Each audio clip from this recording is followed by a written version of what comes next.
7 o'clock. So just we're missing one regular commission member. So this evening, Stacy will be appointed as a regular member. Second agenda item is approval of minutes, the November 17th, 2025 regular meeting minutes. Any comments or suggested revisions? Hearing none, is there a motion to approve the minutes from the November 17th, 2025 regular meeting? Second. Motion by just point of order. I'm not sure if you were you seated at that meeting? That was why I didn't see anything. Yeah. For November? Doesn't matter. She okay, cool. And she's a regular member now. Just making sure. Thank you. Okay, so we have a motion by Shannon, seconded by Danny to approve the minutes. Any further discussion? None. A call for vote. All in favor, please say aye. Aye. It's unanimous 6-0. Next is approval of the December 1, 2025 regular meeting minutes. Any questions or suggested revisions? Is there a motion to approve those minutes?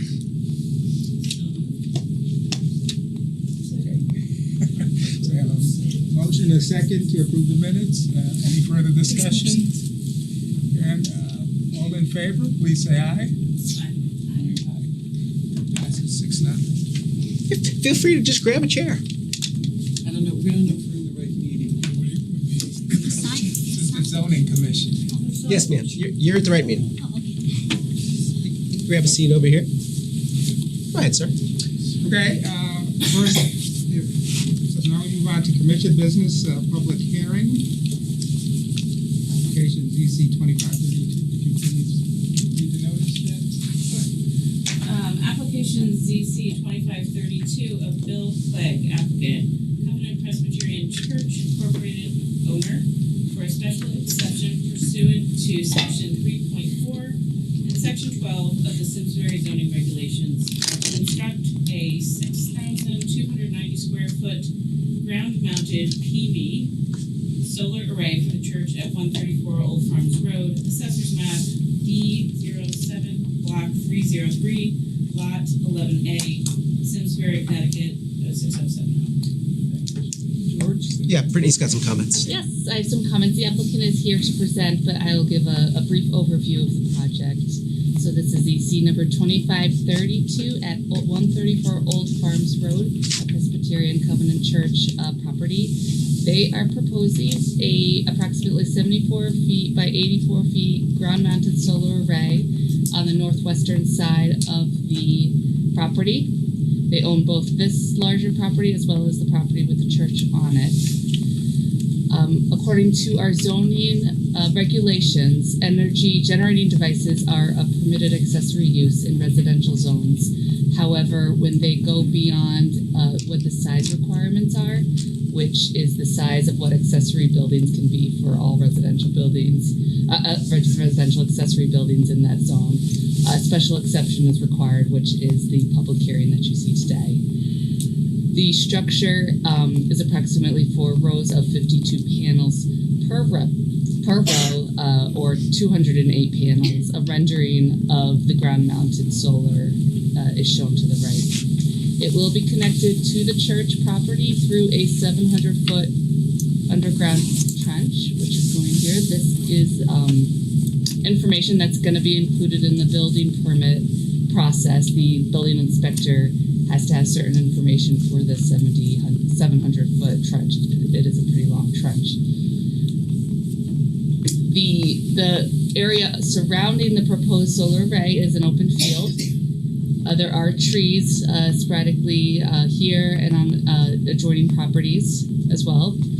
The access during the installation will be, as the applicant described in their application, through the parking lot, and equipment will be stored there. It should take about 2 to 3 weeks. There was some concern from abutting properties about screening of the large solar array. The applicant responded and provided the proposed planting plan that you see here today. That includes arborvitaes there. So as a special exception, you have certain criteria that you have to look at when considering the application. It includes orderly development, property values and potential impacts on property values, any public safety concerns, traffic considerations, landscaping and buffers, as well as relationship to the utility systems, the drainage systems, or impact on community facilities. We did receive public comments that they are included in your Dropbox. They included from John and Elizabeth Marion, Laureen McHugh, as well as Jeffrey and Lori Ryan. And with that, I will turn it over to the applicant. How would you like me to say? You want to sit across from us? Yeah, Mr. Chairman, is it okay? I think that might be the, I mean, Fine. it's not the best room for this, but I think right up front.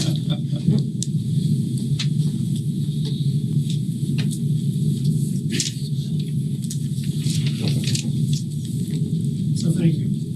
My name is Bill Clegg, and I'm here representing Covenant Presbyterian Church. As you just heard, our submission is for an exemption to the size of the array. We've been working very hard at our church to reduce our energy costs and be very focused on how we do that in a sustainable way so that we can be good stewards of our land. We have approval from the Green Bank for all of the funding for this project, should you approve it the way we proposed it, which includes also the installation of heat pumps at the main building where currently we have two heating large HVAC units that take care of the new addition that are at their end of their useful life.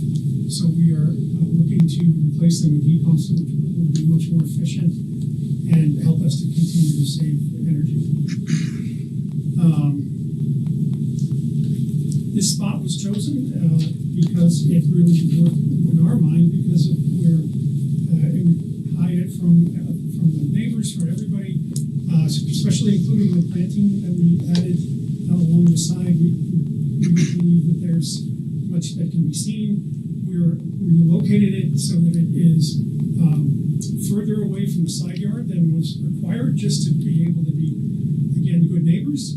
And as you probably may know, or maybe the array is only going to be 9 feet tall, which is well below the 15 feet that's allowed. So we're doing things to mitigate all of the issues that might come along with this array. I'll open it up to questions. So, is the present location, is it going to be visible from the neighboring homes? There may be a small visibility, but not much, and especially since we're putting up 10 arborvitaes that are fast growing, to be able to block it the way we put it around them, we don't believe that you're going to be able to see them anymore. At the time you were developing your plan, did you consult with any of the neighbors about any concerns you had? No, unfortunately, we didn't. Bill, can you, sorry to interrupt, can you just touch on the terrain of the property? You know, there are hills and valleys in it. Will the solar array be, more on the hillside or? So it's a little bit more on the hillside. It was one of the areas too where we could really face completely south without it being in the way of other things that we do on the property. I know that many times it looks like there's not a lot going on, but when we have our church camp and other things, we use the entire property for all of that, and still do good neighborly things like make sure we hay the field and keep it as an open space for everybody to enjoy. So those are some of the reasons why we selected that location. Is it the rectangle right under the red letter? Yes, So that's the array. three together? Is that? Yeah, they're all together. Yes, they are. Rectangle. Yes. Four. Again, they're only 9 feet tall at the highest. And you can see they go all the way down to the ground like above us.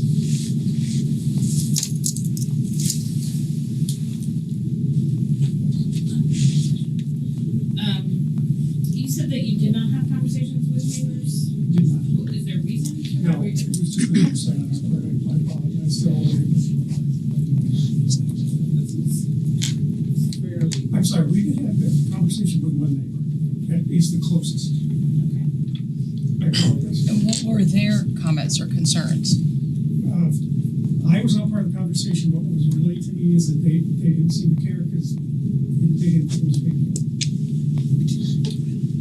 So You're gonna hear are- a lot of opposition from the neighbors This is, tonight when we get our turn. Just, there'll be an opportunity for the public to comment later on. For the time being, it's just the commissioners.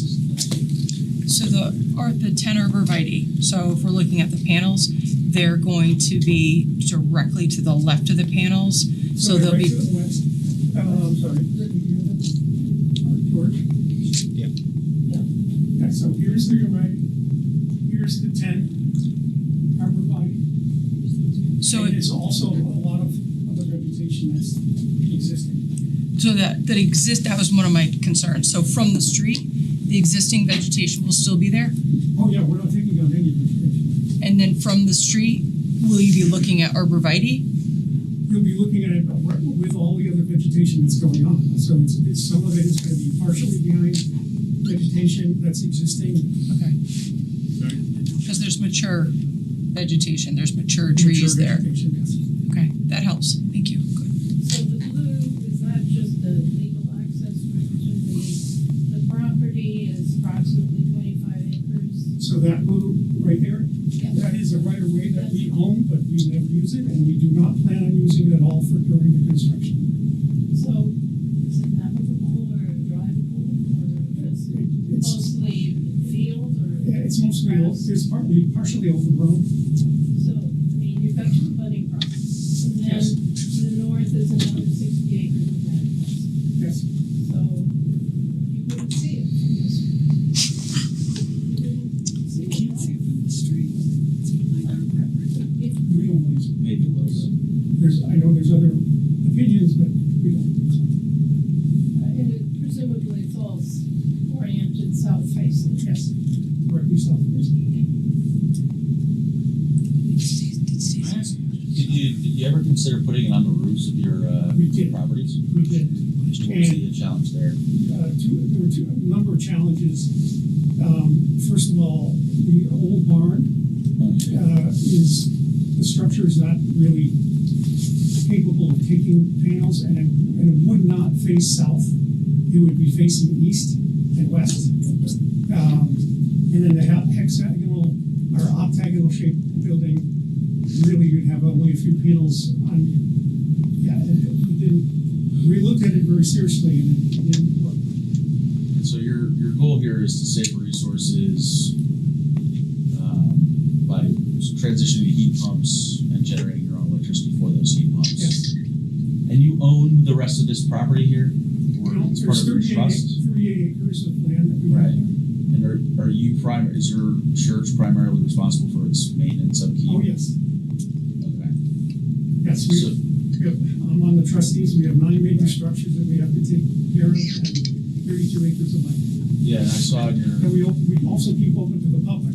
right. I was looking at the documentation. You hay the fields and you Yep. do those kinds of things. Yep. So with There's the I'm sorry, there's a disc golf that's free of charge, that's open to the public. all right. So would the value created by the solar array be ultimately used for the maintenance of the greater property? It will help us to reduce costs. Yeah.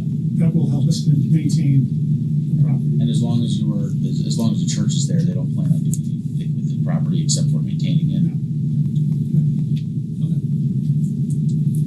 Bill, is that the minimum size of the size of the array for you to be efficient, for you to make it small? Based on the energy that we need to develop, that's the size that we are not looking to sell any energy or anything along those lines. That's not our intent. Our intent is for us to save money and do it in a respectful and meaningful way.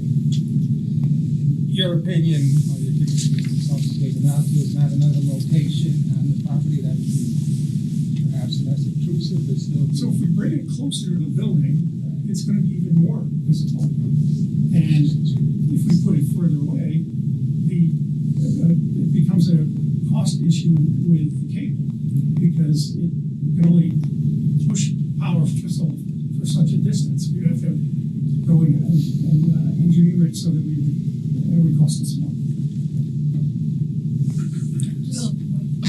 No, you go. Just one quick question. I think I see it on the rendering, but could you point out where Victoria Lane is on, just to make sure that I'm looking at the right thing? It's like right across from the, Is it That's where- is it off I think it's off the map. I think it's off the map to the Yeah. left. It's not shown, it's very little on this map. and there are, Point of reference, Victoria Lane is next to 135 Old Farms Road, my house. So like here? and there are plantings in front of the proposal. So you would not see it from Victoria Lane, or you?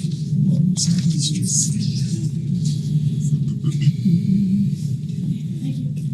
It's behind George's. I was about to say before, but now I've got all my questions. Yeah, I just wanted to go back to what Tucker was saying. Okay. About Sorry. Bill, just to go back to what you were talking to Tucker about, so for on the rooftop, so you did talk about the barn, but you said you have 9 total buildings, so there's no other buildings or So the other rooftops? building is way in the back of the property. It's back The retreat. the retreat center. Yep. And again, the cost for running a cable there would be really prohibitive. Okay, I just wanted to explain.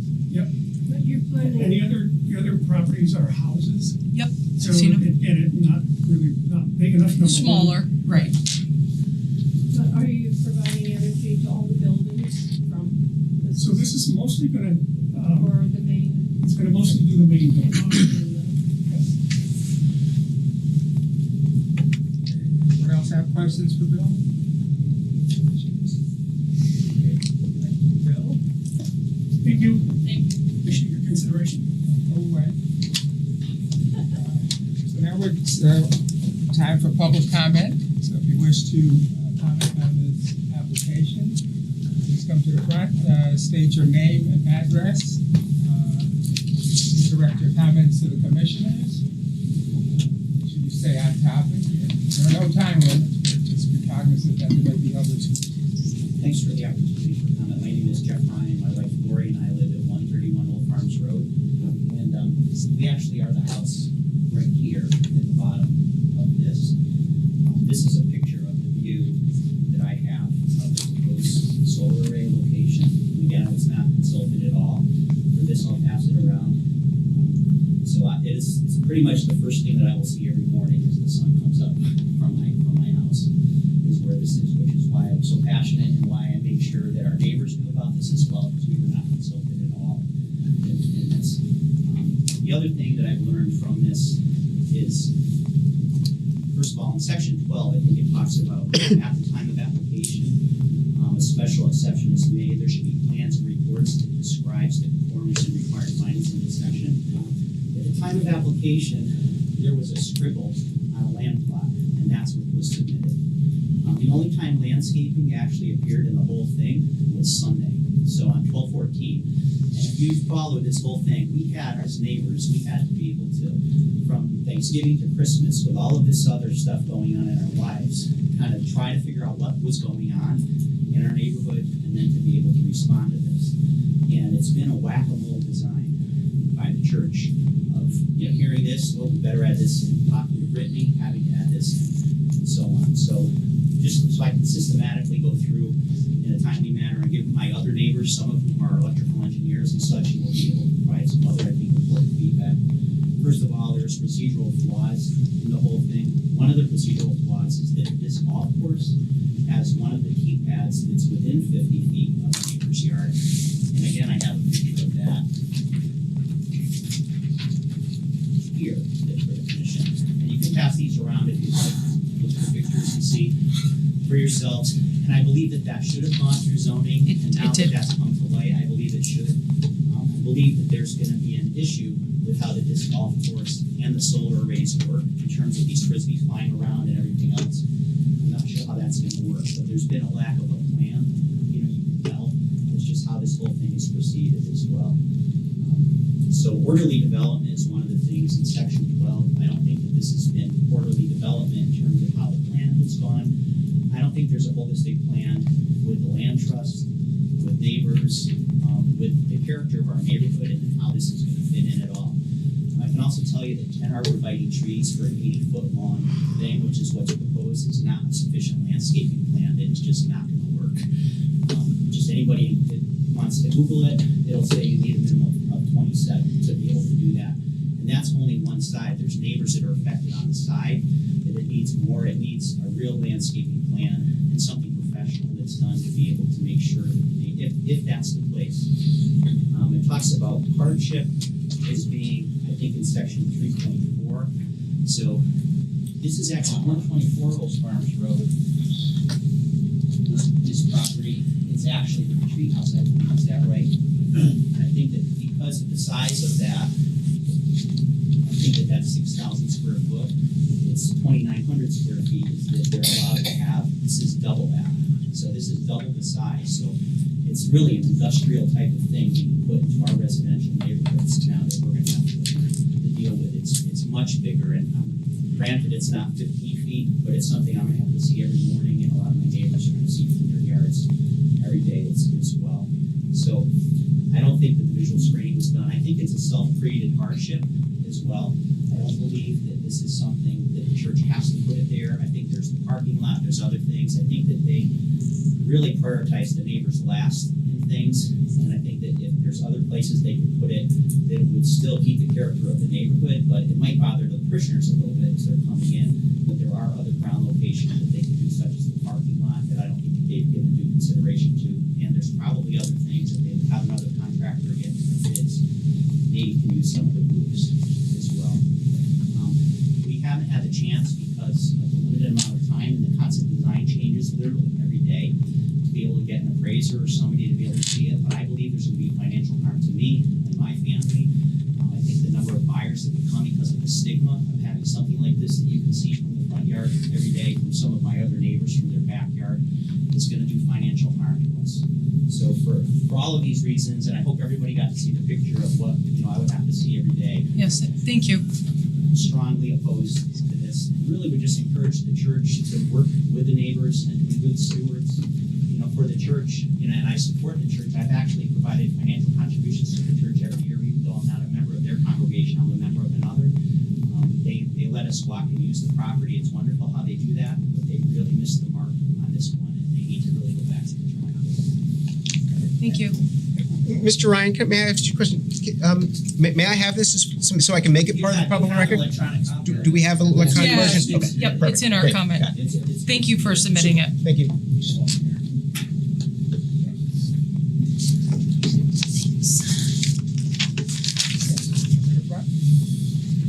Your name and address?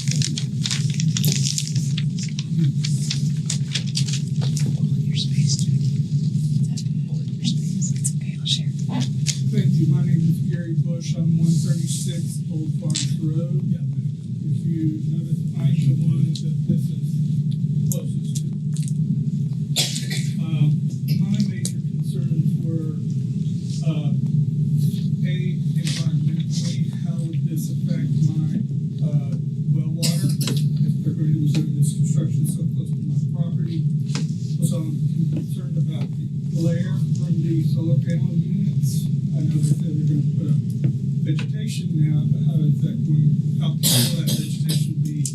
How much blockage of that glare there will be? And was there any environmental study done on the effects of wildlife in that area? I constantly see bears and deer. I've seen coyotes and bobcats, and I'm concerned that that we grow the city, that's going to push the wildlife away, and that's one of the big issues being in this area.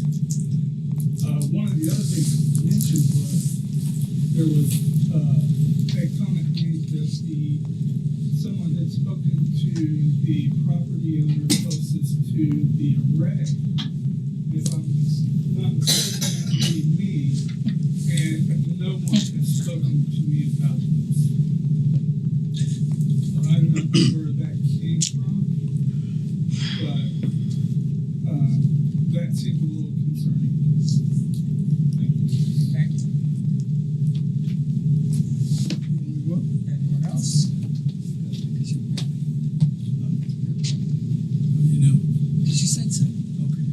So you go. I said I was a neighbor, I think. I don't. George's. George Fox. Yeah, I know. I live across the street.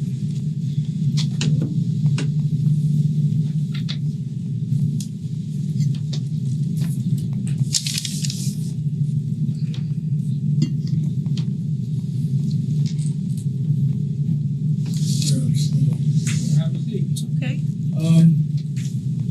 Would you stand or? No, No, please sit, please. You're over to give us your name and I'm address. about to. My name is Ashley Lane. I live across the street at 135 Old Farms Road. Any more than that? Just go. That's fine. I'm a retired electrical engineer. More than passing familiarity with the whole photovoltaic system. All right.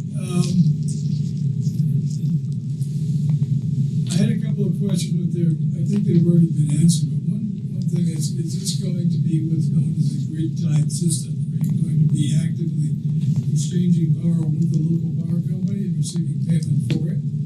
That's the question there. I noticed that not a lot of investigation has been done for location of this system. I've got my neighbors, the Ryans, worried that they'll be looking at this thing in the background of the driveway, and I've seen this section of property. Isn't that correct? I looked at the property, and oh, by the way, I've lived at that property since 1966, so I'm very familiar with the church property. Probably more so than anybody who lives there or has an association with it. So I noticed that there were several south-facing possibilities for a PV location. PV, again, is photovoltaic. It's a solar cell.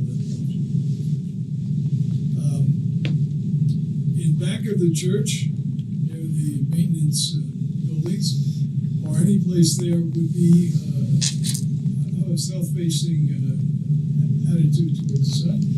The piece of property between the church and the town abandoned road of Hopbrook. Used to be a Hopbrook that went over a bridge. That's now overgrown by weeds and invasive species. Multi-flora road. You ever dealt with it? It's really nobody goes there. I think would be an excellent possibility to examine. So I don't think that the site has been examined for positions for installing this system that would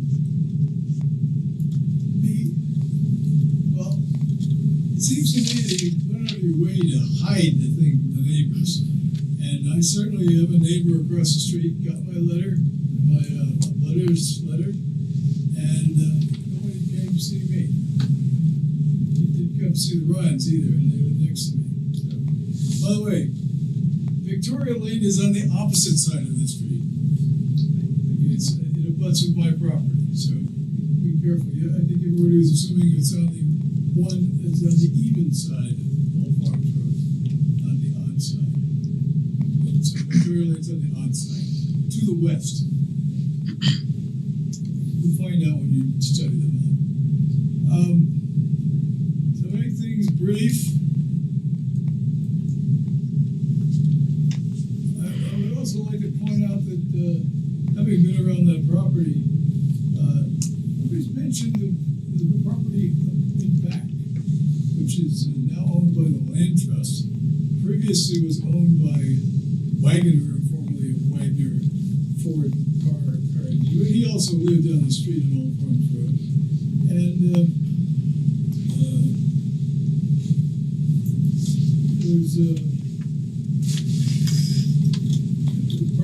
before Wagner was a name Bohm. Mrs. Bohm owned the property. Now Mrs. Bohm's name is Bohm too, but a married name. Lives on Old Farms. Sorry, on Great Pond Road, where the other end of the property comes out. I always knew from talking to her that there was a right of way from the Bohm property to Old Farms Road. And I always assumed it was that piece of property that was referred to by the person from the church as a right of way. Well, that right of way, I always thought connected to the Bohm property or the Wagner property, the land trust property, as is now known. And I wonder if anybody has done a search of the deeds, because all I see is the tax appraisers' maps, which are notoriously wrong. So I would go to that and see what pieces are laid out. Maybe I got the information wrong, but I haven't researched it, and I'm just telling you about it because that's my opinion from back in the 1960s. All right. PV system has to face south. Old Farms Road. It's runs pretty much north-south, so south is right off that road. You put in a solar array that's got several panels and layers and so on. You want an optimum angle, and it really means nothing except that you might have a question: what's the angle? Well, the angle is the same as the latitude. The latitude around here is 44 something, so it's close enough to 45 degrees. So the angle of the solar pellet is tilted is like that, and it does enter into things. I would say that the most optimistic site would be the place between the church property, church entrance, and the abandoned old Hopper Road, which was abandoned in 1966. And the church abuts that town property, that little stub road that you see there. Anyway, I should think that would be the place to put it because it faces south, very few obstructions. The abutters are basically the town golf course, and that's kind of open. So that's what I would think. If anything, I think that you have to do a study, which would say, if we looked at this, we looked at this site, and so on and so forth, and we didn't use that because, well, the roof shingles would fall off the position.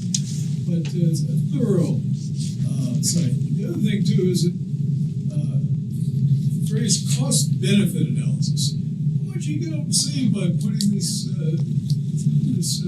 solar array in? You're going to get money back from the electric company, I would assume, and all of that figures in. Basically, you can't this client you can't count on simply count on generating power. You can't count on wintertime. The overcast. So that all has an effect. That's pretty much well known that these problems should be part of a cost benefit analysis. That's pretty much all I had to say.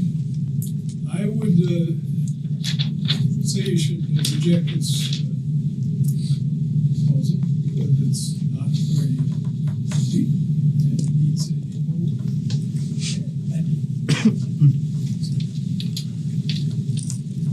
Come on up, sir.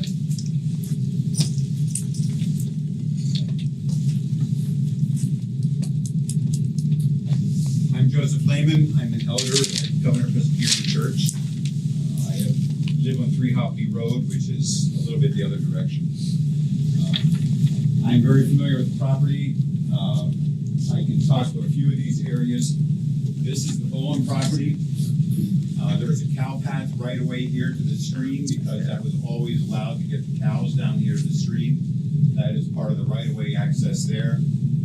This property at one point was all bought by the church and developed as the Center for Renewal. These front lots were sold off to church members and time. This was kept as a separate right-of-way, so if at some point this needed to be developed, this could be accessed. As you can see from Jeff's picture, there have been tall pines planted along this edge that have been there. This is not driveway accessible. Currently, you have to remove a lot of timber there to make that accessible. Those pines have grown, and there is some gaps at the bottom at this time, but this whole front is tall pine trees. The church was studied. There's a lot of studies about where we would put this. Anywhere down here would be much more visible from the road. There is some shadowing potential there. The roofs, again, were looked at. We did have multiple proposals from different organizations looking at different places to arrange panels.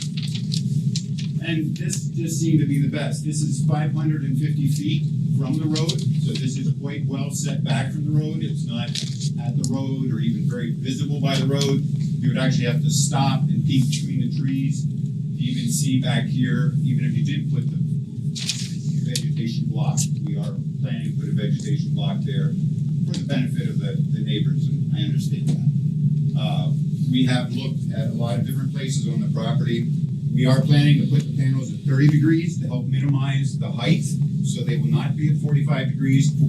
The latitude is correct. I also did solar monitoring systems. I'm an electrical engineer, and my company actually designed and built solar monitoring equipment.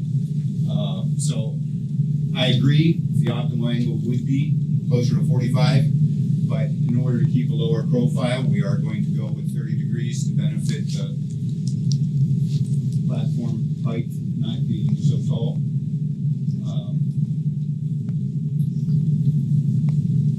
We are going to be grid connected. We are not doing batteries. Your other alternate is to do batteries to store. Eversource will not allow you to oversize your system to be pushing back on the grid at your profit. It really is sized for the size of your needs, and they won't let you go bigger than that. So it's to offset our needs. We're not doing it to make money in the sense of buying or selling to the open market. We're doing it to save money on our electric bill.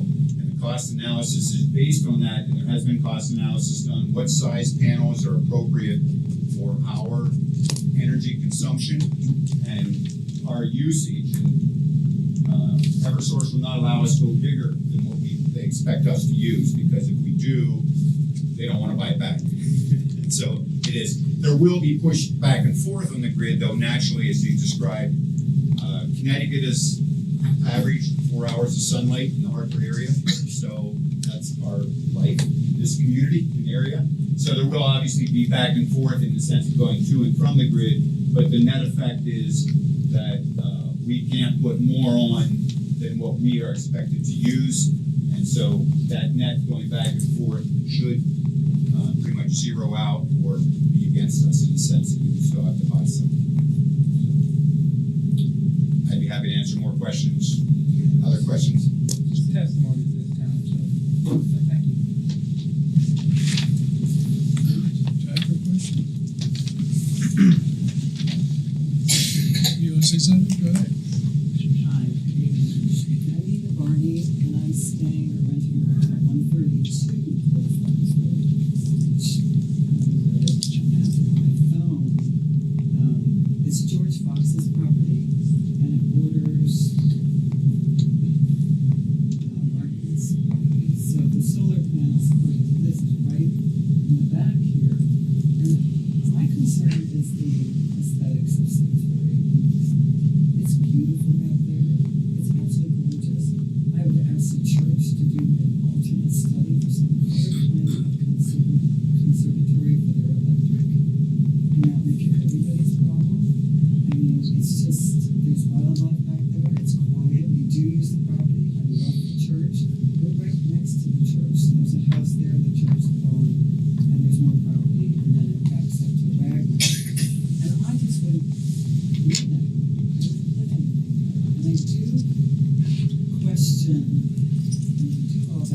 dig a trench, right behind George Fox's property here, and we can see we can see them.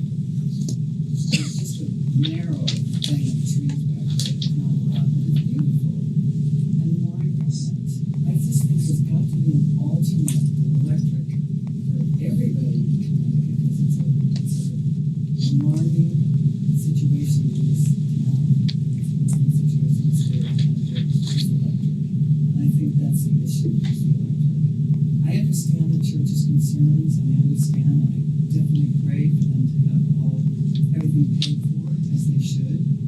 But to ruin our land and ruin more land in the town, which is always farmland, beautiful and quiet, and that's why people move here, and there's got to be another solution.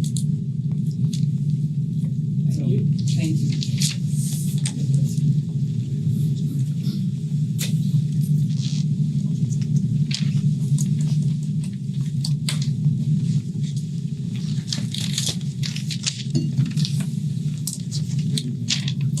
My name is John Marion. I'm located at 10 Victoria Lane, so I'm not a abutting property owner, but I'm a neighbor that's been over 30 years and over 37 years in the town. I have interest in the preservation of the town. I'm an active member of the land trust. I actively personally support Wagner Woods in terms of its maintenance. By way of background, in addition, I'm also the engineering executive, 35 years with General Electric and predecessor companies, and the last 7 years with a not-for-profit institute that aims to advance energy solutions for the general public. I praise the church for the maintenance of this property. It's a beautiful piece of land. They've maintained it very well. It's very sensitive to their finances and desire for sustainability. I'd like to see them stay there because they've been a good steward of that property. My perspective is with those backgrounds, just a couple of points that maybe this committee might want to consider as it evaluates the project, both in terms of the need for the project and the scope of the project. You've heard from others, and they sort of touched upon the same points, which is, is this a necessary project at all? I mean, the amount of savings you have going to a solar field is compared to, the current from Eversource is grid connected. It's going to be grid connected. I mean, the economics of this, it's basically tax incentives related to it and the public's subsidization of the movement towards renewable energy in general in the state. Right? So I was very pleased with the applicant's explanation today in terms of the project's scale. I can only comment on this project in the context of what's in the application. The application is very thin, particularly from an engineering standpoint. It's not, it made mistakes. For example, it says 50 kilowatts. When it asks me 50 kilowatt hours going to 100 kilowatt hours, that's a nonsensical number. That's what the typical house might use in a month, right? They meant to say kilowatts, which is power, instantaneous production, whereas kilowatt hours are energy over time, like over the month. Shown here, it says 84 kilowatts. That's a household facility, PD facility, might be 4 or 5 kilowatts, right? Much smaller. So this is a much larger capacity system, presumably scaled or sized appropriately for the HVAC demand of the church, which they have clarified, although they have 9 or 10 dwellings, is only for the main church and the second structure. This is the barn and structure. So the engineering details there are not correct, right? There are errors, so it's hard to evaluate the merits of the project. You may wish to get a third-party engineering firm to confirm what was stated by the applicant this evening, which is this is only scale necessary for the current and future aspirational needs of the church.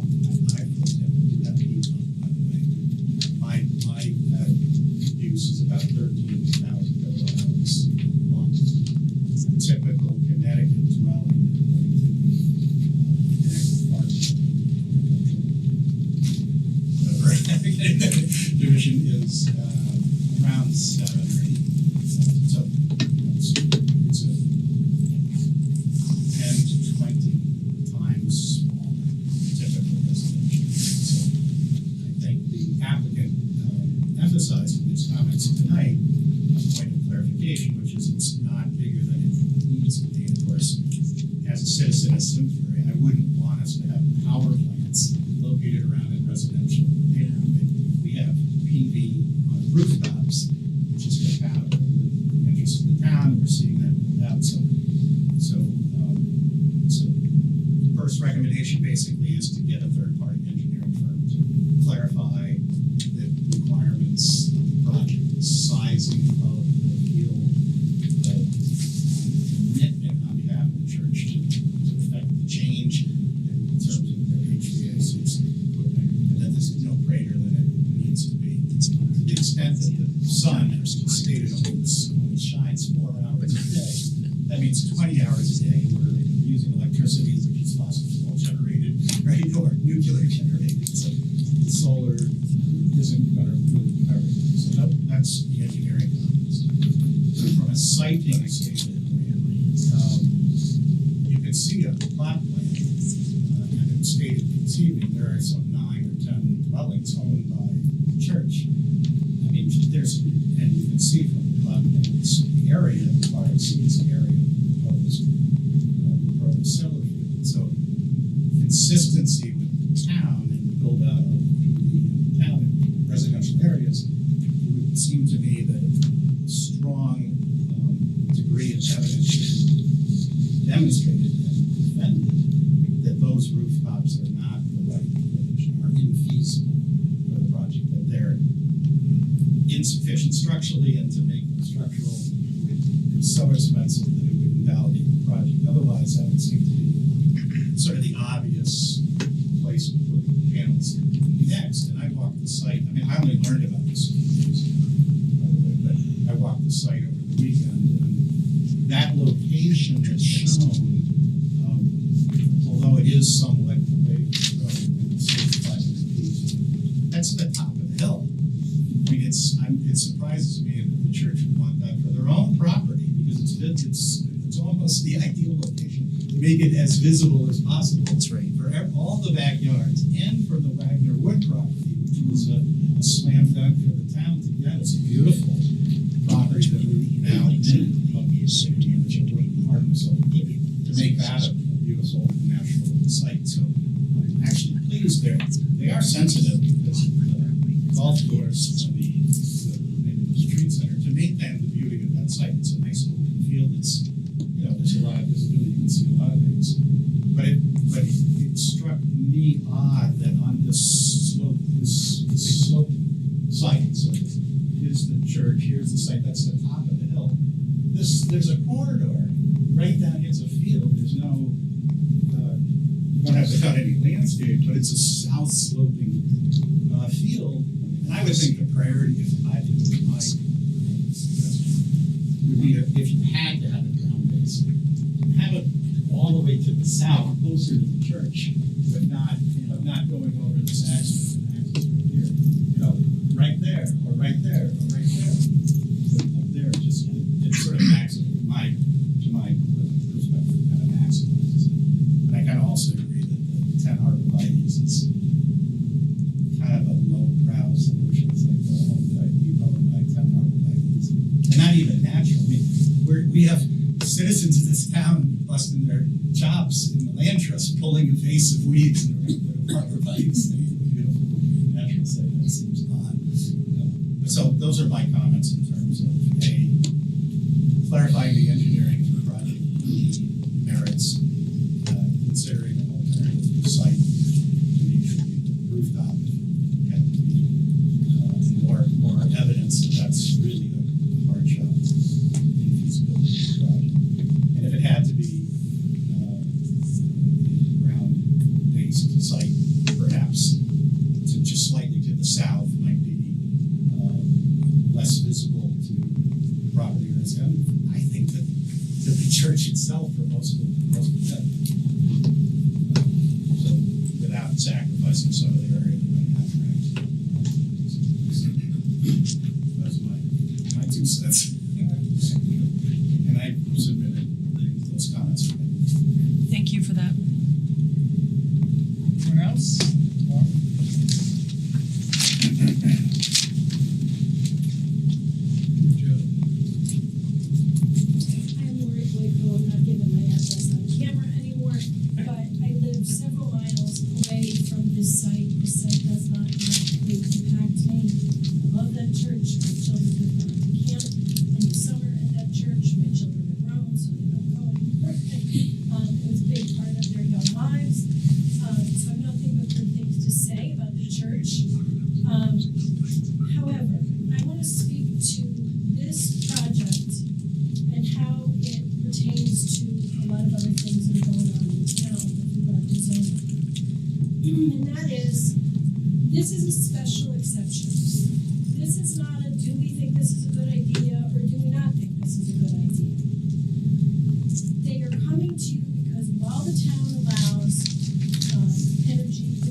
think when somebody's asking for special exception, we've designed our town zoning, in a way that is as agreeable as possible, that when someone buys a property, they know what is going to be around them. They know whether a factory can be built in their backyard or not.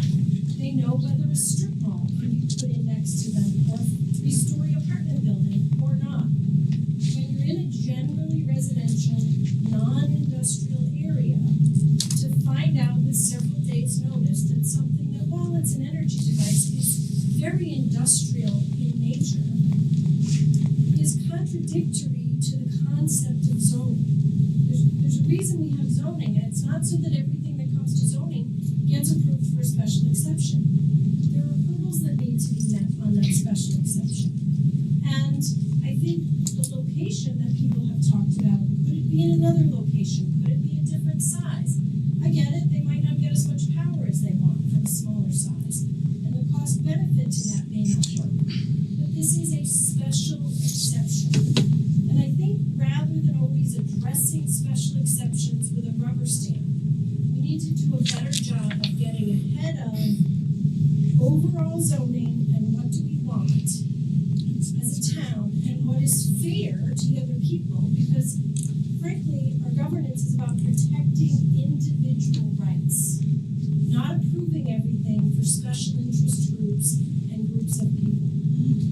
So I think this commission needs to think very, very carefully about approving special exceptions and why is it a special exception as opposed to fitting within our already existing zoning regulations, and be more proactive rather than reactive in rubber stamping approvals. Thank you, Laura.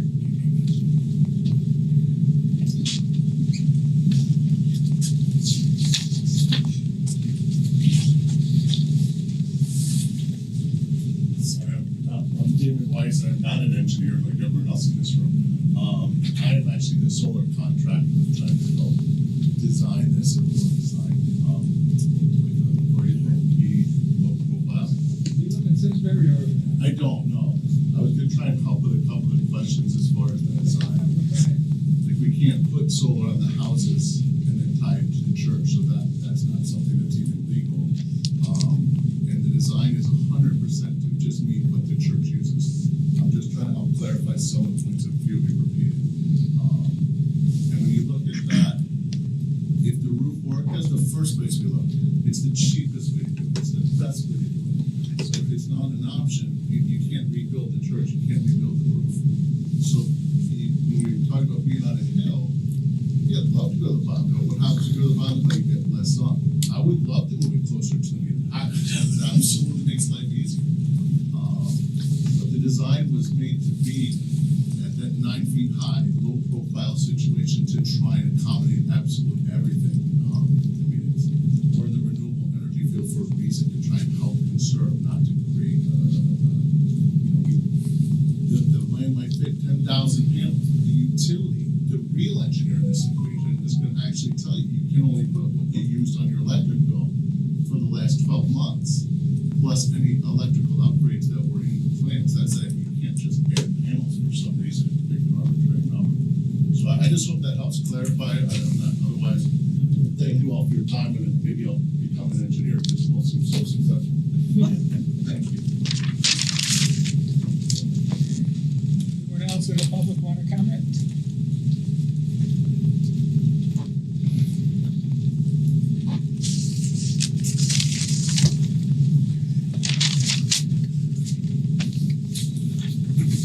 Good evening, my name is John Olson. I am at 109 Hot Meadow Street in Weetog, and I'm a trustee of Covenant Presbyterian Church.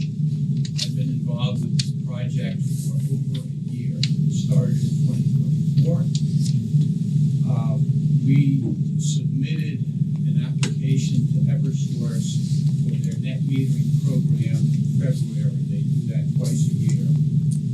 And we submitted an application, and as part of that, we were applying for more energy and more electric production than we use in the church, because we are planning to upgrade our HVAC, which uses propane, so that they can switch to electricity. And so we had a engineering firm to study, and that was a requirement. They submitted their professional opinion to Eversource as to how much electricity the panels would generate and how much electricity the switch to the heat pumps would require. And so we are actually quite under what our total electricity use would be with these panels. I hope that we can continue to find ways to save energy. We are trying to improve our insulation, for example, and other ways to be more energy efficient.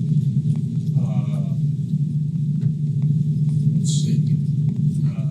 We have looked at other sites. There was a mention of putting panels on top of parking. The amount of parking space we have is not so large, and if you put panels on covering each of those, regardless of the cost, it would not generate enough electricity compared to the ground-based panels. So that was an option that we looked at. And of course, as you know, the original intention was on the rooftop, but it wasn't feasible to put it on the rooftop. And so also mentioned that many of the buildings are residences, so that's their decision whether it's a different thing to put it on that. And I would take questions too, but I'm not an engineer. I will say I'm a retired epidemiologist, and I can say that this project is very much in line with the stated purposes of zoning, which is to promote energy efficiency and solar in Simsbury. Thank you. Anyone else from the public? Anything else you want to add? Yeah, anything else that, Tony? Thank you. Close the public hearing then.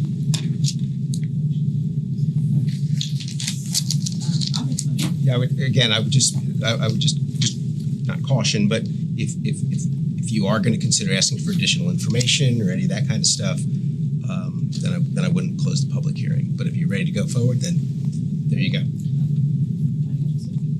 Everyone's talked about saving money, but nobody's talked about dollars yet. Can you give us some sense of the cost you're trying to save? We're trying to save, is that what you said? Yeah, in other words, by how much is it costing you to do this? Okay. How long is the cost benefit Let's come back analysis? here. And Okay, so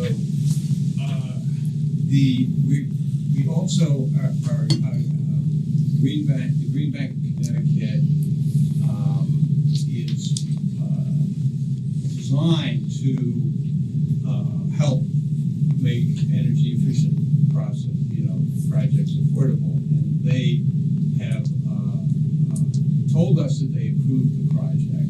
The cost of the loan is $252,000. Now, there is also a federal program which is expiring. It provides an incentive of 30%, which is amounts to $72,000, which is applied. What happens is after the project is built, we fill out some forms, and then some months later, there is a rebate which is then applied towards the payment of that $252,000 loan. And the loan is structured with the expectation that we will have that rebate. Now, in order to be eligible, this was something that the federal government passed legislation in 2022. It was a 10-year window, but in the summer of this year, Congress changed the laws so that they were sunsetting this rebate. And so we have to start the project very soon. Parts of the project have to be started this year, and we have that in place. This year, 2025, before the end of this, we Start excavation. part of the Start cost. excavation. That makes sense. Right, we need to start that, and we have made a down payment on this, and our installer has ordered equipment. And that part is done. We need to, however, build it in the first half of 2026, that's my understanding. And there are also permitting other things. Now, I would say that there's what's written in the law, and then there's also what a person like me can feel anxiety about, because the federal government, as you know, has tried to stop wind power projects and other clean energy projects. And I don't know what the future will be like. What will be taken away that's legal now. There is also a part of the law which requires, starting in 2026, that no part of the equipment can be from foreign entities that are defined. China is the major one, Russia, but I doubt we're getting panels from them. And I think that there is, I have some anxiety as to what this means, because, as you know, a lot of things are actually built in America, but the company may be based outside America that's building them. And depending on how hostile the federal government is, I would try to avoid being in that situation where they make a determination as to whether the products have any association with China. And so if we are able to start the project this month, right, the next 2 weeks, right, and I'm saying, it doesn't mean that we built it, it means that we bought the equipment. We bought a certain amount of equipment this year. Excavation equipment or This is a lot. Panels. I may have misspoken, Panels. Daphne, sorry. Just buying the panels. It's panels I'm talking about, buying panels. But I'm saying, the solar panels. Your source. Oh, Is it the source. China now? We have Or a is contractor with us if you have questions about that. I'm not sure what that has to do with zoning though. Yeah, I'm trying to communicate some of my uncertainty. My understanding is that actually we are, we're not violating, I mean, this year, the foreign entity part is not applying, but I'm saying next year it will apply, starting in 2026. And I have a certain amount of uncertainty about this. I believe that the equipment is not from China, okay? But I'm worried that it could be held up, you know, the 30% could be held up. So we're talking about a possible loss of that 30%, the 17,000. If this was delayed like 6 months through hearings and whatever other, I'm not trying to say, okay, I guess I've said enough. If you have more questions, I'll try to answer. Probably. Well, in other words, there's a timing issue. Your finances are. Let's not Yeah. I understand that it's not our purview to review the finances, but to understand the overall. But I mean, you know, the way that it's structured is that the electric bills are offset by our savings from all the Yes. offsets. No, I have a point of clarification, just to make sure that I'm understanding this. So you have purchased solar panels already? You have purchased No, we don't, What have the you installer. purchased? We have a deposit. Purchases. We have a small deposit You have, so you put a deposit on to work the with our panels. contractor. Okay. Without having conversations with neighbors, et cetera?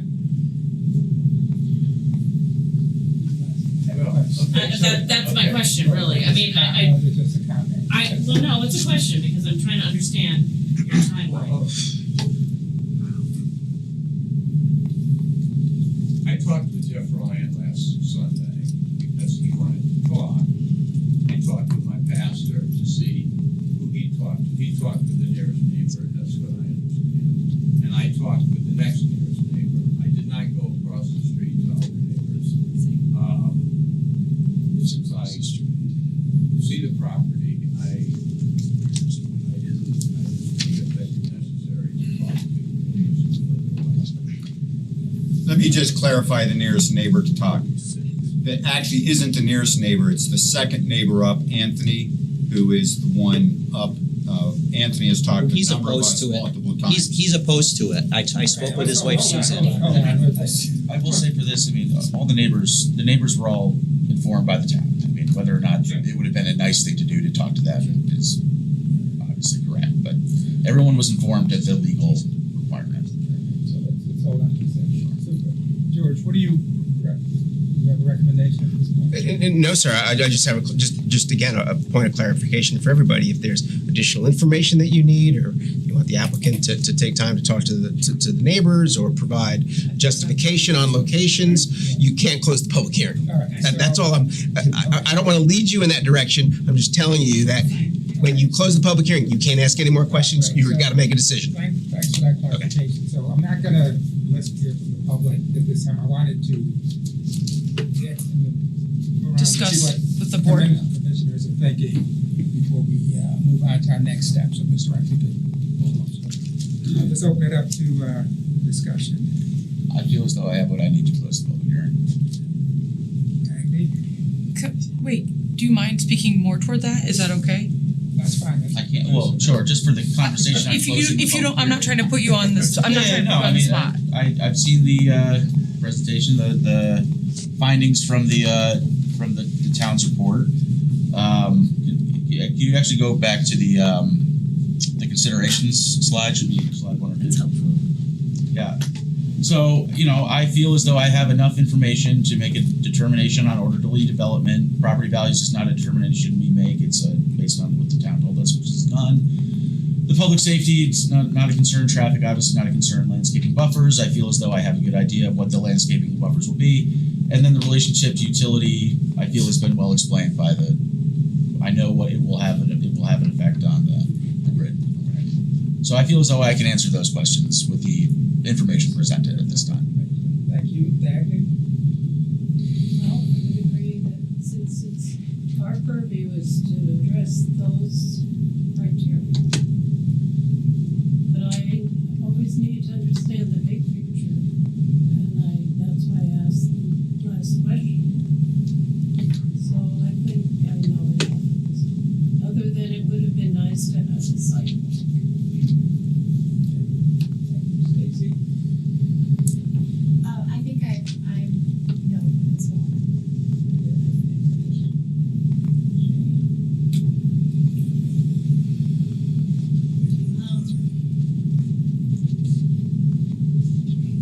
If we're going by these criteria, then yes, I have enough information to make a decision. I don't, similar to Dagny, I don't really like the way that this evolved, but here we are. I have enough information. I will respectfully disagree with you, Tucker. From the real estate side, this absolutely will have a negative property value impact for all of the houses, for anything that's visual. This is industrial, commercial, however you want to say it. And the fact that if you're driving now on Old Farms Road and you see these panels that were in a field and that abutted Wagner Woods, I mean, it changes. It changes. You can't say it doesn't change. Yeah, all I'm saying is I have enough information to make a determination, not necessarily Okay. that Well, because you specifically said it didn't affect property values. That's why I think a sidewalk would have been appropriate to understand the topography. I've been in the church, I'm familiar with that, I've been in town for over 40 years, I know about the choiring, and I was involved with the land trust, and I have also worked in finance and other things. So I was assuming there it would not be visible, especially if you add more screening. I don't know the topography to know whether it's up on a hilltop and will therefore be visible. I can't answer that without having had the sidewalk or a good topo map, which should have been part of our presentation. There's nothing preventing a sidewalk, is there? No, sir. And this is, I mean, they obviously can put up solar panels up to a certain size. This is double the size that they're allowed to without becoming polarized. So I'm concerned about the overall size. I'm also concerned about the lack of discussion with the neighbors. See, if I was a neighbor, I'm concerned about this. I'm concerned that there's no interplay, any interaction, any back and forth to try and find a solution. So I do have some concerns about the project as currently stated. But in another point, if we had been involved sooner, there'd be less sense of time pressure, as I Yes. now understand. I think that's a really good point. Because I had no idea. I have read about the fact that the federal government is changing the rules, but I didn't know what impact it would have. You know, if our decision is creating a big problem based on a time constraint, couldn't we have heard about it sooner? You're absolutely right. If this came to us as a discussion before an application, that might have been great, and especially to have neighbor, So if it was just a discussion at that point, Yeah. that would have been really helpful. I think if the federal government wasn't being run into the ground currently as we speak, I think that we would have had a lot more time. Really need to make it political. Right. Try getting on December 1st too. Well, I will also say that someone who provided comments up here mentioned that the application to Eversource started in 2024. So that Takes was, a long time. I understand, I have solar on my home, I understand what's coming up with the federal government, I'm well aware of all of that. Deadlines. And I applaud the move towards sustainability, I just have a lot of hesitation. So I just think that we need to make a decision independent of this deadline. I think we shouldn't be rushed- shouldn't be rushed to make a decision just because something has to be done in 2 weeks. So I had more to say on this. All I was doing was saying we should close the public hearing, not that necessarily we're done talking. I had plenty of comments on it. All I'm saying is I feel like I have enough information, not that. That was the original question, you're right. Yeah. I wasn't. It did devolve into. Sure. So I mean, I can talk to it now. If you guys could say that you want to continue the public hearing and gather more information. All I'm saying is I feel as though I have enough personally. Okay, so it sounds like Agreed. you, Dag, Stacy, and Shannon think you have enough information to. Yep. Okay. So we close the public hearing. Sure, so- People are comfortable closing the public hearing. I move to close the public hearing. I'll second that. Any further discussion on closing the public hearing? public get to weigh in on this? Well, before we close, We have a motion now. It's We have a motion. In a second. In a second, so we're gonna vote. Any further discussion? Okay, all in favor of closing the public hearing, say aye. Aye. Public hearing is closed. Tucker? Sure. So I wanted to talk a little bit about property values and good order and development. All right. So one of the things I'm seeing with this is what you have here is a cost-saving measure being taken up by the church, a nonprofit organization. A nonprofit organization that currently sustains and maintains this large swath of former farmland, now essentially protected open space, that somehow managed to avoid being turned into a suburban subdivision 25 to 50 years ago when everything else around it became a suburban subdivision.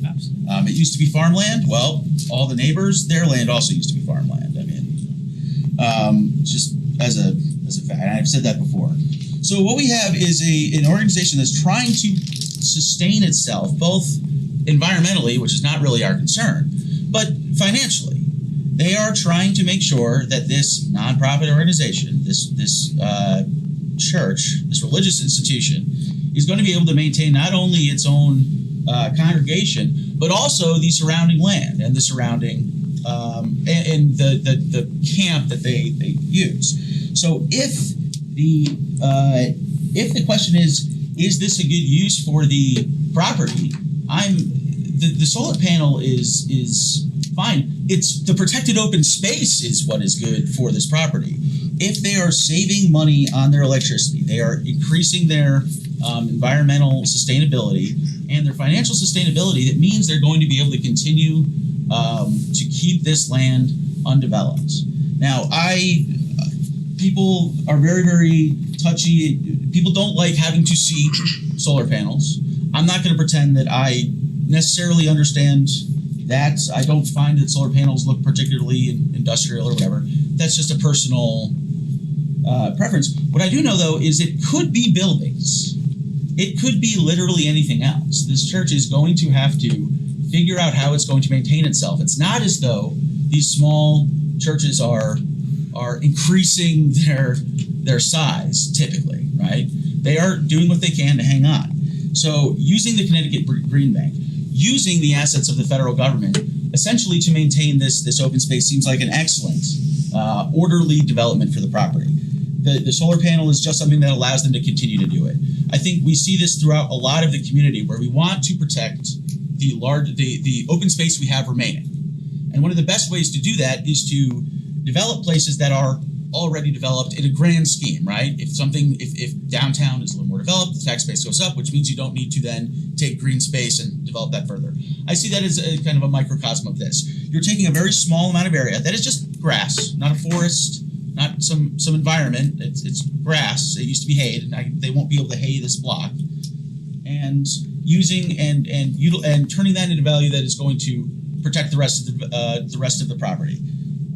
I don't find not that character is something that we're legally able to consider. I do not see a character or a stigma associated with solar panels. I don't know what those are. Placing the solar panels in other places would maybe keep it away from the neighbors closest by at the expense of any other neighbor that is now going closer to. I mean, putting it in the front, there's more neighbors in the front than there are in the back.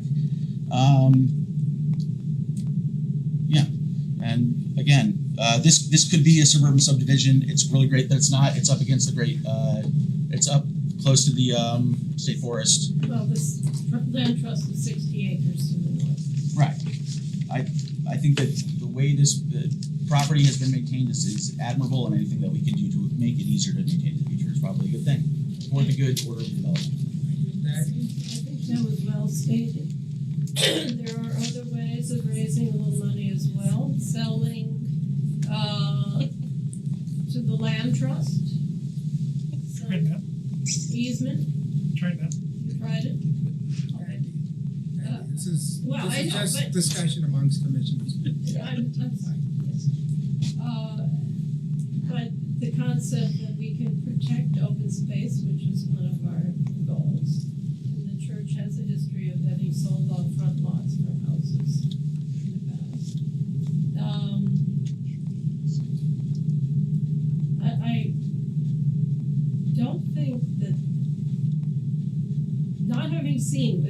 really up on a high hill, or if it really is visible or hardly visible.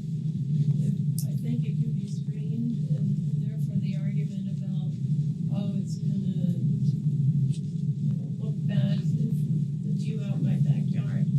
The picture we saw didn't look like it was a huge intrusive. It was a little narrow path through the woods to where they would see it. I don't think that's a major issue, the view aspect. And we've already been told that it doesn't work on the rooftops, didn't work on the parking lot because it's not big enough, and therefore that would be much more visible and obtrusive than the location they have found.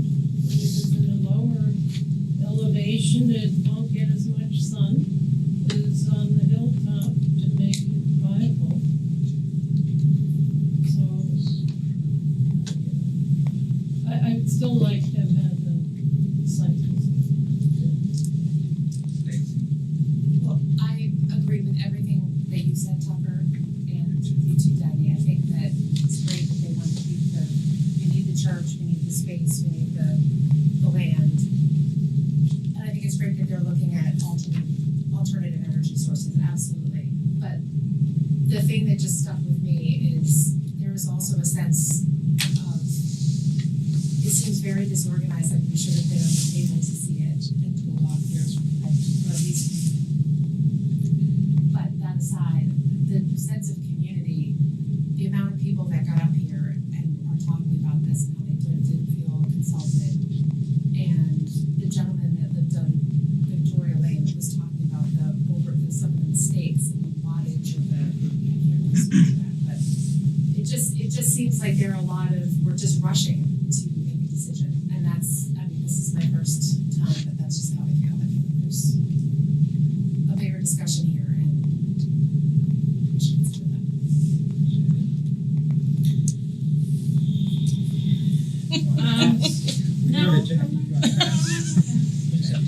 I'm ready.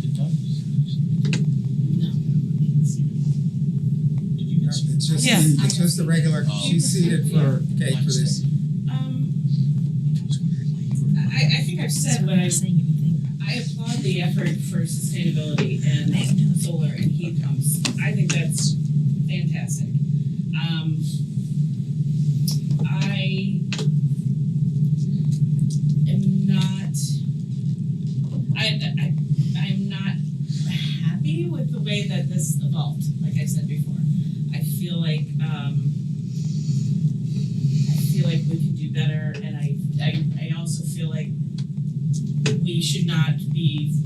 I think you said this, Tony. Pressured or feel pressured to make a decision based on a timeline that we were perhaps unaware of. Those are my thoughts. I have a lot of concerns of this, mostly the size and the placement. 6,200 square feet is not a small solar array. 208 panels is not a small solar array. This is a residential neighborhood. This is basically a commercial or industrial size solar array, and that's why it is in front of us. I absolutely feel a concern for the neighbor that came forward and said he has well water.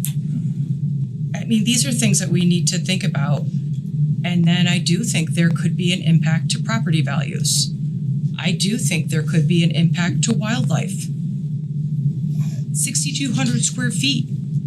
Is there a study that I missed that Yes. says the well water is going to be affected tonight? Well, you don't know. Has a solar panel ever poisoned the well water that you've ever heard of? Tucker, there's gonna be drilling. Okay.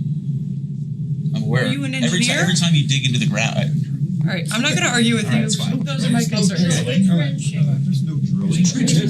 Please, no comments from. I'm sorry. Every time I dug a hole to access a septic tank, I wasn't endangering the well water. I just, it's not. You say industrial size or commercial size, and that's your take on that. But but it's not a My industrial take, property. 6,200 square feet. What?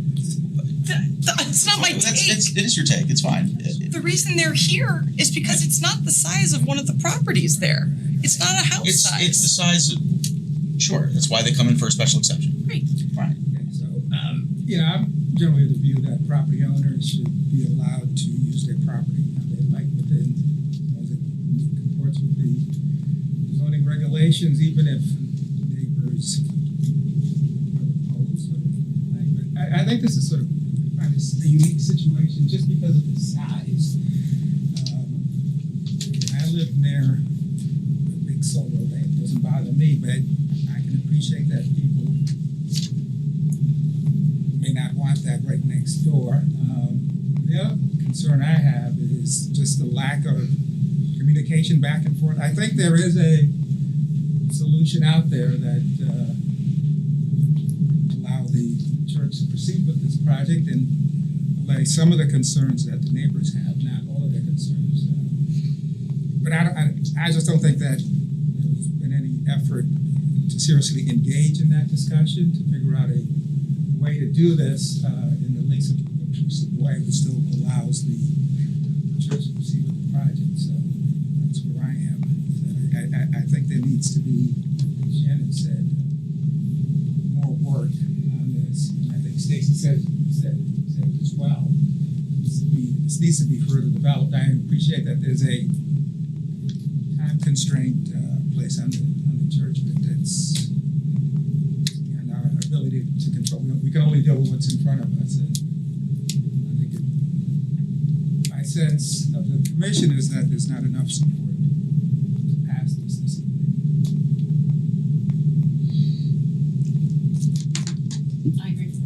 I agree.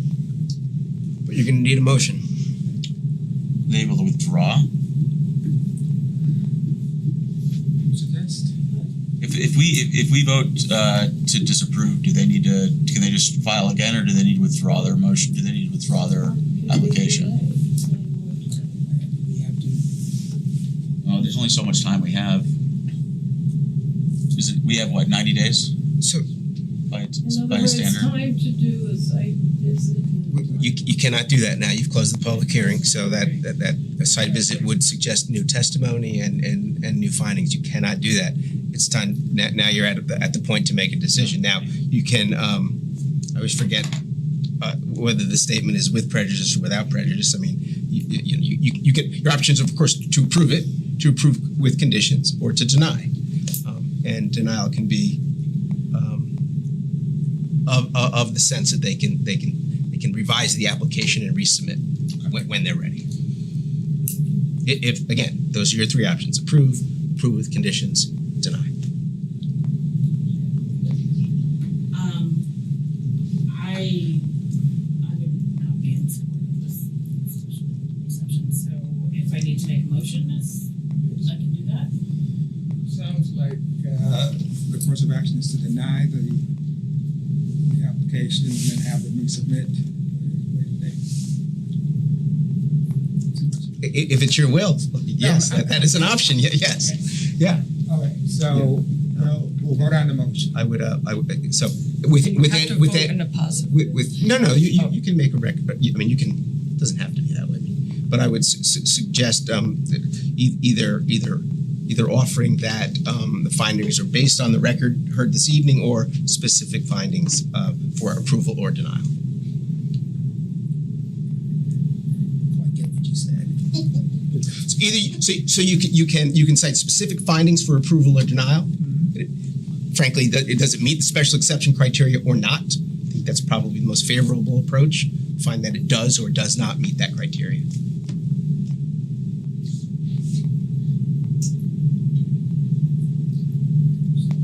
So does that mean that we need to make this motion, again, application DC 2532, and add language that says based on our discussion? So as always, we always provide you an affirmative motion. If I'm reading the room properly, it sounds like your intent is to make a motion to deny the application. So I think the language is just that, and then base your findings on whether the application meets or doesn't meet. Well, you're going to say it doesn't meet the special exception criteria based upon the record. Okay, so the motion would be to deny the application because it doesn't meet the special exceptions based on what's in the record. Right. And again, voting, you want those who would like to deny the application would vote in favor or affirmatively for the motion. They would vote in favor of denying it. Correct. Make the motion. Nice. Okay, all right, so I move, that, we deny application PC 2532 based on based on the fact that it does not meet special exception criteria, as discussed and read, or as discussed for the record this evening. It's appropriate. Is there a second? I'll second. Seconded by Jackie. Any further discussion? Okay, all in favor of the motion, please say aye. Aye. Aye. All opposed? Nay. Jackie, how do you vote? You're abstaining?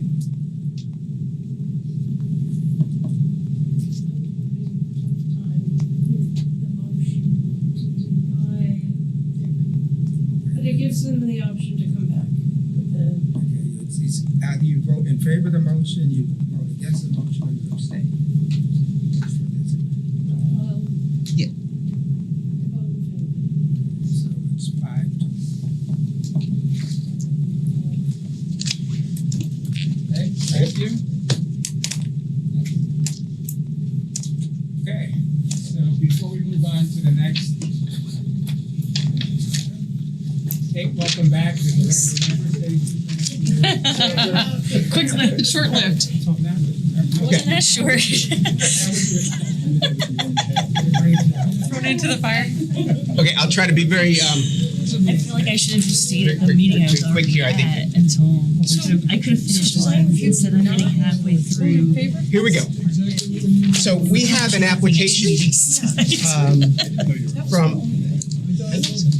Sorry. From Tim Now, Green. Can you take the conversations in the hall, please? Yep, we're gonna discuss yours. You sit up front. Oh, okay. Go ahead, no, go ahead, right now. Yeah, go sit right up front. Okay, so Tim Now is the owner of the Greenhouse Cafe, Green Tea House, my gosh, sorry. 552 Hot Meadow, and so it is essentially a sign replacement. It's really that simple. But the reason it is in front of you this evening is a process question that doesn't always happen for you. So typically this process, because the applicant was proposing essentially just replace the sign, Right. using the same posts in that location. So that is typically just a zoning administration decision. We make we take it to design review. Right.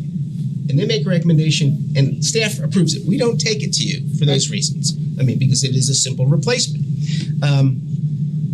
But when design review makes a recommendation that the applicant doesn't 100% agree with, it has to come here. That's your role as part of as making the decision.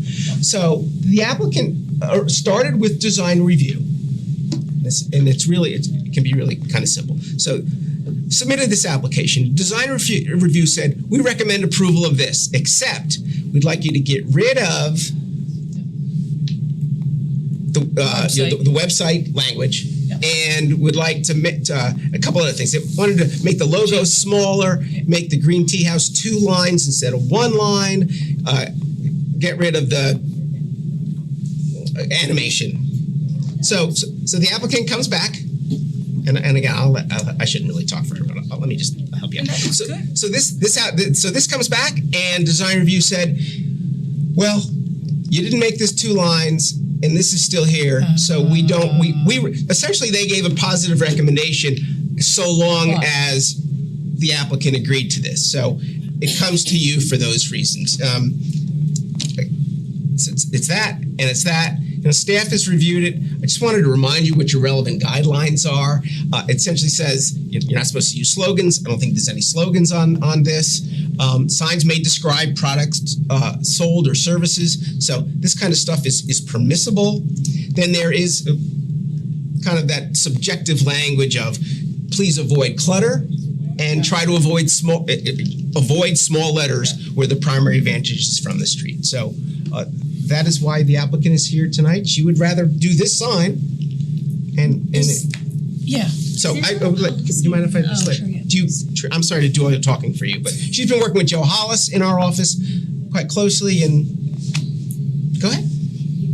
Actually, the first time I came here, I had my website on there. When they say remove, my main focus is on the website because I know I came from West Hartford, and I know this is a town that's super West Hartford, so if I don't have my website there, they might not be able to sustain my business. I know it's a small town here, and also a lot of people consider I moved my logo to up instead of make it big because a lot of people consider me as the Green Tea House restaurant.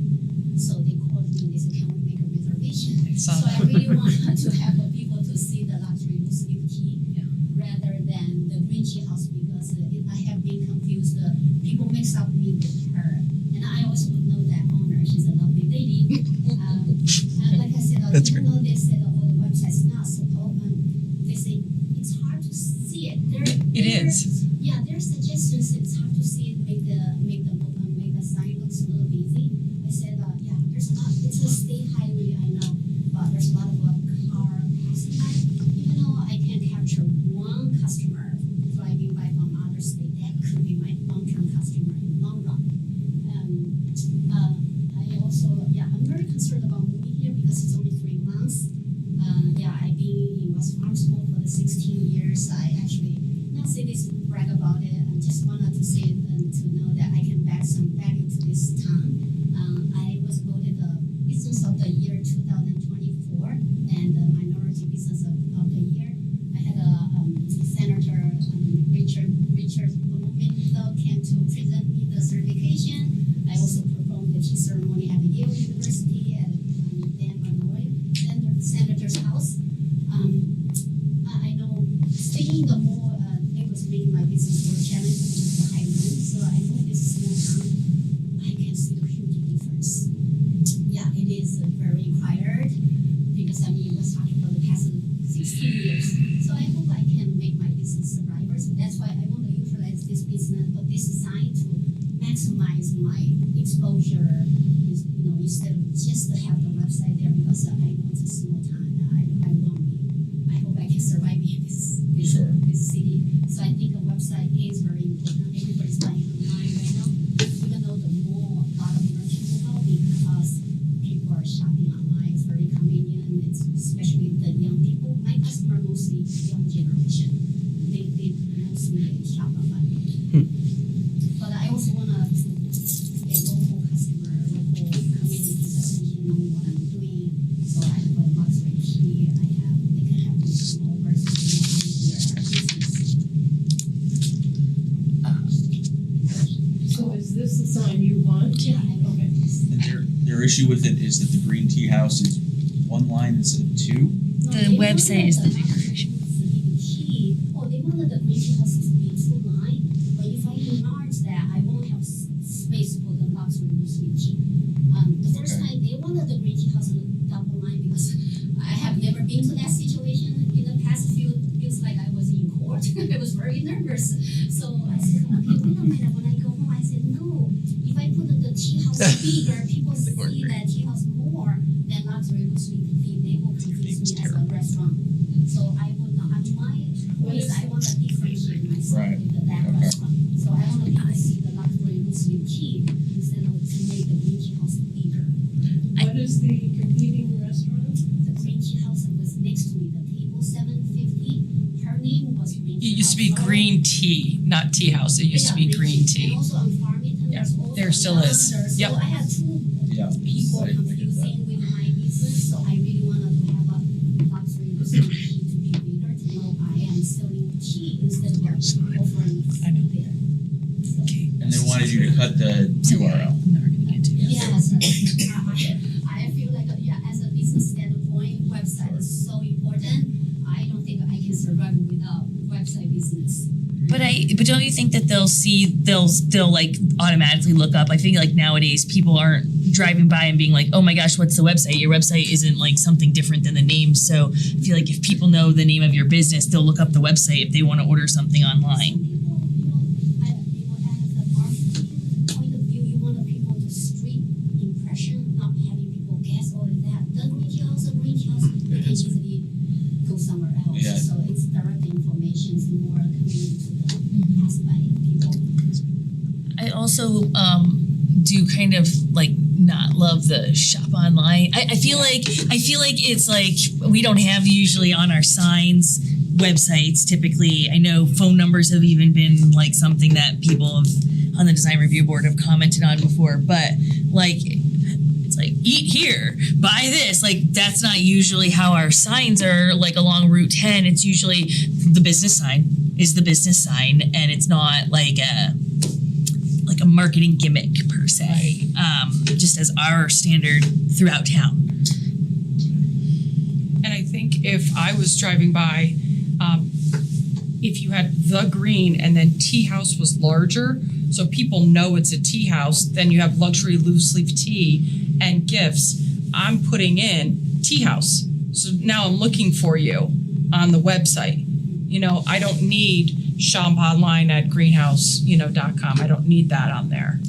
But I get why she doesn't want to emphasize tea house because that implies you might be able to go and have tea there like a restaurant. But I think you do have the luxury loose leaf tea. I mean, personally, I'd be okay with overriding the design review board on the single line of the name of your business. That's up to you if you want to make that big or small. Like if you want your product to be the bigger thing. But I don't know about the shop online piece. If the shop online, because it's a call to action technically. Yeah, that's what I'm saying. You know what I mean? Like that's not typically how our sign is. Could she remove the words shop online and just keep the website? Would that be a good like compromise for that? Because the website it's the website. People know what websites are for, right? Like, I mean, that would potentially be a way that is because I hear what you're saying, right? It's like buy this, sure. And I don't love overriding the design review board either because we appoint them to help us with this stuff. So I don't want to like just be like, well, anybody who complains about what they say and comes here, then we're gonna just like override. So I think it to be like. Sure. I think that's a reasonable compromise, though, Tucker. I don't like I'm not a fan of the shop online piece either. But if you strongly feel that including the website is critical to your business's success, I think that's a valid concern. And so I would be what Tucker just said. So just the word shop online is just green. Maybe I don't know. Make it. Then you have a little more room for the greengs.com. You still have the website there. It's just without it. It's directing people to shop online necessarily. So the shop online sounds like a little bit I know why you want it, but we don't usually have that on our. So it's inconsistent with what's happening in the rest of the community. You don't have like lawyers going like hire me on that thing necessarily, right? Alright, so it sounds like that's actually a very good example. a good compromise. Sounds like a good compromise is just removing the shop online and then keeping the rest of the sign. You're okay with that, Kate? Jackie? So what? I mean, I'm with Kate on I don't like going against design review and we don't have websites on our signs. Yes, no, and you explained that, and then what? It's far be it for me to put excess regulation on small business. Oh, but it sounds more clear. Well played. In first order. You ready for that one? I'm gonna put that one out there. Conversations going on. Okay, let's focus on one discussion, sorry.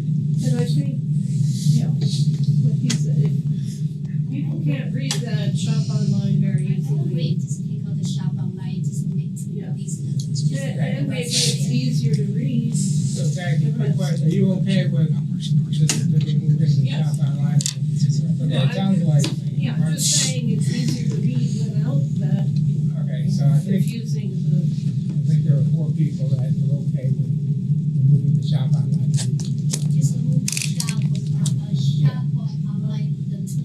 two words, Okay.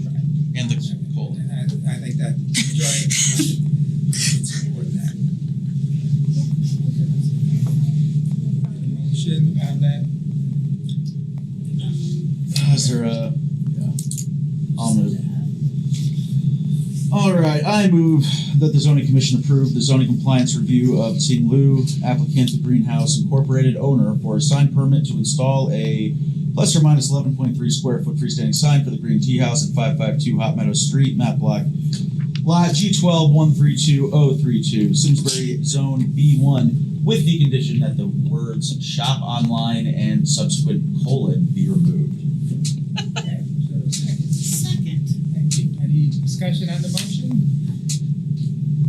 All in favor, please say aye. Aye. All opposed? You voted aye, right? She did. Yeah. So it's 5-1. I did. She left you hanging, Jen. It's okay. Okay, I've been the lone defector. we're all set. Thank you for coming out and waiting. Thank you very much. Thanks, good luck. It's late. I'm like, Good luck. Thank you.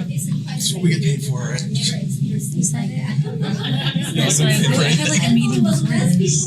When I walk in, I said, wow, this is more And I left before they like got going in it. Well, good luck. You had a meeting before this. Thank and I left you. before Thank they, like, So do I need did to the meeting? present, You'll talk to Joe in the morning. Yeah. Joe Hollis will call you in the morning. oh, okay, got it. Okay, thank you. George, anything Not else? really. So speaking of signs, we're gonna do the community forum on Thursday, Yes, thank you. January 29th For the businesses? for the businesses at the library. January In a- 29th. TBD. At the library. Format and time to TBD. January 29th. Yeah. At what time? We don't know. TBD. At the library. We're encouraging as many commissioners as possible to attend. So we're gonna do a couple. We're gonna do a couple of things. We are going to. I've already contacted Simsbury Main Street, Sarah, Ray Lagan at the Chamber of Commerce, and Charmaine at the Town Economic Development Commission to have them put that on their date, and then we will ask both Sarah and Ray to help us advertise for that for businesses for that date. Now it's a community forum, so there's other folks who are interested in signage around town, not just businesses. But yeah, so we'll do a good job of reach out, and then I think the plan is kind of a little bit of education, a little bit of community conversation. That's the plan. So yeah, just put that in your calendar. It's a fourth or a fifth week in the month. It's the easiest. It's the best time to do it for you guys certainly. But Sort of ties in with the issue about the neon sign. we're really going to just talk primarily about temporary signage. That is, we want to talk with businesses about why do they need them and when do they need them, and and kind of explain what the rules are and how some of the rules don't make sense, and hear from them, and and figure out and find compromise and find consensus where we can. Great. Anything else? Any update on Vessel? I get asked all the time. No. Okay. There's not an update on Vessel. Our building department continues to work with them on design changes, and we hope that that's moving forward. What are the design issues? Can There's you two. explain? Is it the indoor outdoor thing? So Kate, that's. We could do it another time. Let's do another it's time. just, I'm good not. with it. I don't know that I'm exactly. Yeah, so there was an interior concern about bathrooms and hallways that didn't meet state code. Yep. And then there was an outside concern about essentially the grading, on the flooring outside. It really needed to be solid, and it was not solid. And so there were concerns about panels and fire ratings and those kinds of things. We understand that they are making those design changes at all of the towns that they're working with right now, and we expect that there is a solution. They need to do the work to make those revisions. Yep, got it. Chipotle's looking good. They're moving forward. It's great. Yeah. Anything else coming? Chipotle No, is looking good. Sorry. I don't think I've got a kind of a business update on anything. The ice rink is headed towards conclusion, although I think this spring they'll be done. We haven't heard from the hotel guys on moving forward. But on they also anything said else. that won't be until the spring. And Luminary is building gangbusters. I mean, on Iron Horse. That project looks nice, and not So surprised. far, so good down there. Right. And no report on Silverman. I mean, that's an any day decision from the judge. That's any day. It's been more than 60 days. Arguments were October 14th, so we would expect, I would just assume we would have it before the first of the year, but I'll let you know. I mean, you'll know when I know. All right. Right, thank you. Nothing else? Get a motion to adjourn? Move to adjourn. Second. Motion by Kate, second by Dagny. All in favor? Okay, the meeting adjourned at 8:54 p.m. Thank you. For over 40 years, SCM has been the voice of our town. Bringing us together through local programming, Education, and live broadcasts. SEM isn't just about television. It's about empowering our community. Ensuring our voices are heard during government meetings. And celebrating milestones. like our high school graduations. But today, SEM faces a challenge. Our funding structure is based on television subscriptions. And it's no secret, people have been cutting the cord. With a shift to internet-only subscriptions, SCM receives less revenue. Even though all our programming is freely available online. We need your support. We need your support. We need your support. We need your support. we need your support. Your donation can make a difference. It will ensure that SCM remains open. Continues to educate our youth and keeps our community informed. Thanks to SCM, I've been honing my creative skills, helping me work towards my college degree. SCM is crucial for keeping our community connected. SCM isn't just here to broadcast local events. They're actually preserving Simsbury's history. Join us. Join us in preserving Simsbury's voice. Simsbury's voice. Together we can ensure that SCM continues to thrive For generations to come. Visit our website Or scan the QR code on your screen to make your donation. Every contribution Counts. Thank you for supporting Simsbury Community Media. where your town Your schools and your government come together.